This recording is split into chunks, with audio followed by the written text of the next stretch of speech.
संदीप ने अपनी माँ के कहने पर गांव में शादी कर ली थी। लड़की का नाम था सुनीता।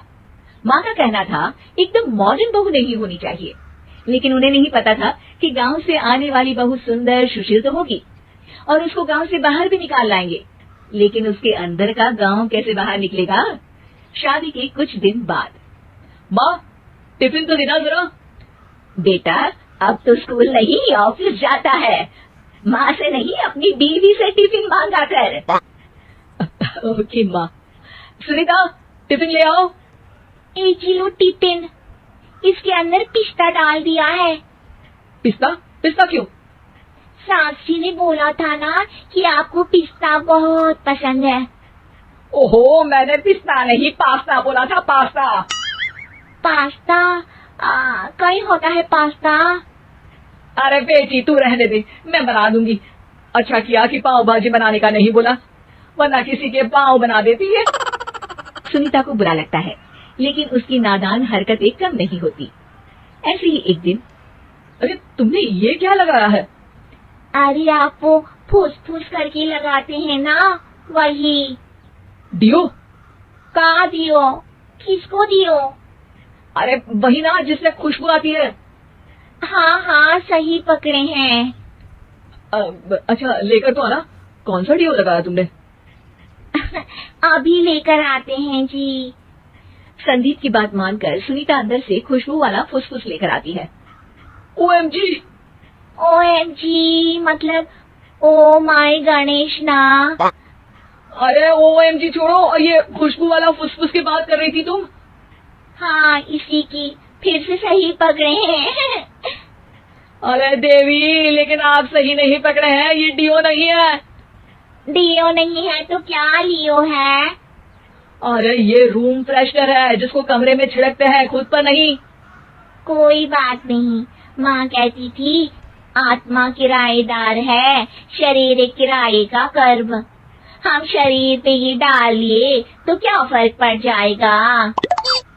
अरे बहू, ओ बहू, मेरे लिए फल तो ले आ, फिर मैं बाजार जाऊंगी।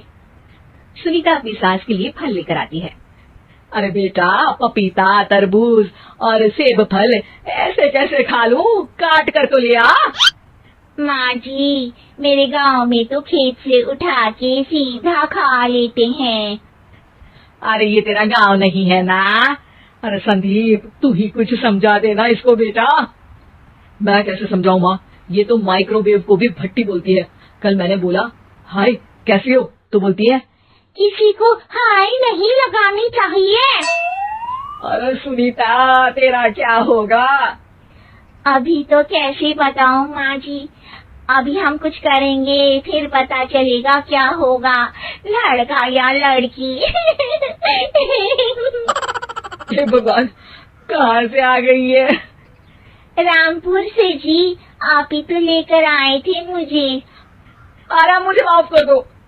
पहले कोई गलती तो करिए जी, आपकी तो सारी गलती माफ कर देंगे हम। हाँ अरे बहू, मेरी बात सुन, फल यानी कि फ्रूट जब भी लाए ना तो काट कर लाना, ठीक है? जी ठीक है माँ जी, फल यानी फ्रूट यानी काट के लाऊंगी। सुनीता रोज ही कोई ऐसी हरकत कर देती जिसकी वजह से उसे घर में 2 बातें सुननी पड़ती। एक दिन, माँ मेरे बॉस घर पर आने वाले हैं शाम को, उनका बर्थडे है, फैमिली साथ नहीं रहती उनके, तो यही पार्टी कर लेंगे। उनको अच्छा लगा तो शायद मेरा प्रमोशन भी हो जाएगा। मैं ना फ्रूट केक लाकर फ्रिज में रख दूंगी और तेरे साथ आज खाना मैं बनाऊंगी, ताकि जब साहब आए तो खाने में कोई गड़बड़ ना हो। शाम को जब सारी तैयारियां हो जाती है, संदीप के साथ बड़े साहब भी घर आते हैं। फ्रूट केक तो ले आना बहू, फिर खाना खाएंगे।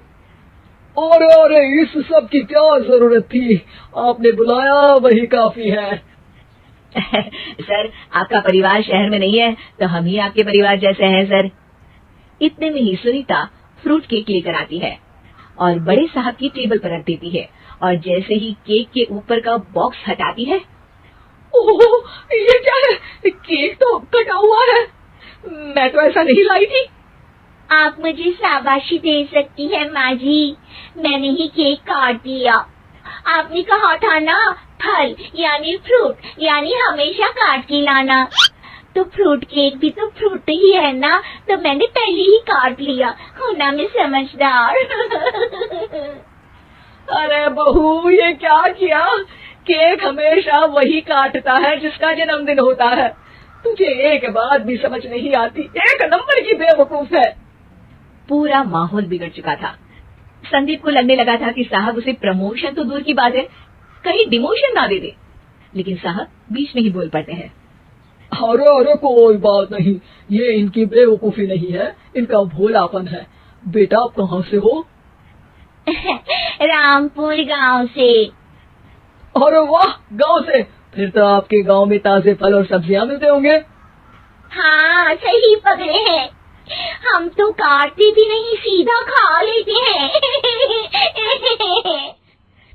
मैं ना एक बार तुम्हारे गांव घूमने जरूर चलूंगा। क्यों संदीप, ले चलोगे ना? मुझे गांव घूमना बहुत पसंद है। बस फिर क्या था, संदीप और सास दोनों खुश हो गए, क्योंकि साहब को सुनीता ने गांव की बात करके खुश कर दिया था। अब संदीप का प्रमोशन पक्का था। शिक्षा, कभी भी किसी भी गलती पर घबराना नहीं चाहिए। हो सकता है कि उस गलती की वजह से आगे बड़ा फायदा हो जाए।